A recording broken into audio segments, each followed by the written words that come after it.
अपने छोटे भाई नवीन की शादी में वह सिर्फ एक रात पहले पहुंचेगी। इस बात का भी उसे कोई अफसोस नहीं था। अपने माता पिता व भाई की शिकायत को उसने फोन पर ऊंची आवाज में झगड़कर नजरअंदाज कर दिया।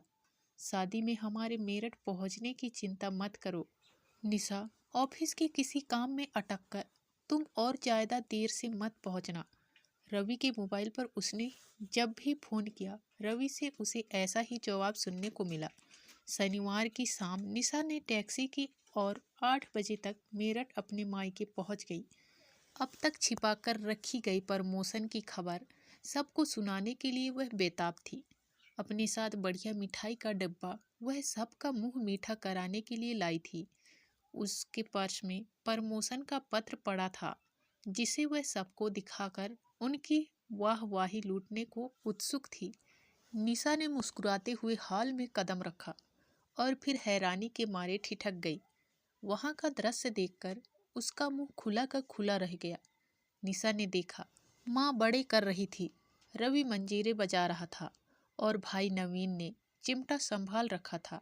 किसी बात पर दोनों हंसी के मारे ऐसे लोटपोट हुए जा रहे थे कि उनकी ताल बिल्कुल बिगड़ गई थी।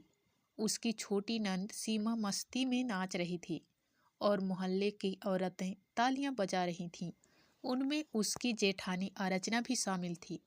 अचानक ही रवि की 5 वर्षीय भतीजी नेहा उठकर अपनी सीमा बुआ के साथ नाचने लगी।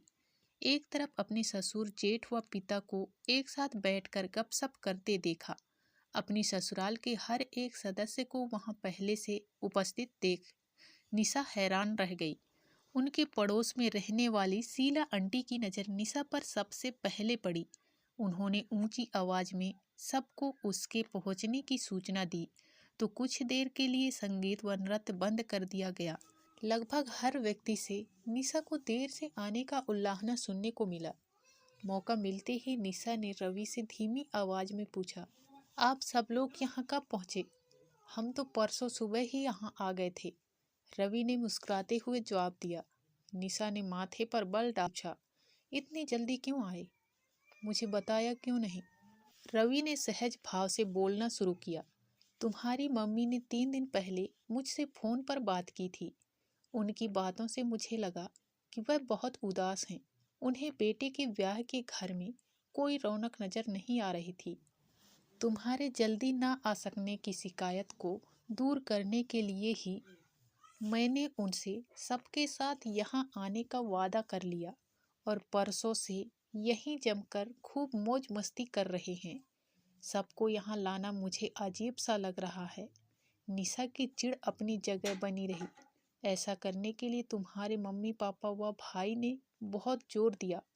निशा ने बुरा सा मुंह बनाया और माँ से अपनी शिकायत करने रसोई की तरफ चल पड़ी। माँ बेटी की शिकायत सुनते ही उत्तेजित लहजे में बोली, तेरी ससुराल वालों के कारण ही यह घर शादी का घर लग रहा है।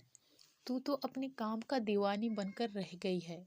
हमें वह सभी बड़े पसंद हैं और उन्हें यहाँ बुलाने का तुम्हें भी कोई विरोध नहीं करना चाहिए। निशा ने माथे पर बल डालते हुए पूछा, इतनी जल्दी क्यों आए? मुझे बताया क्यों नहीं?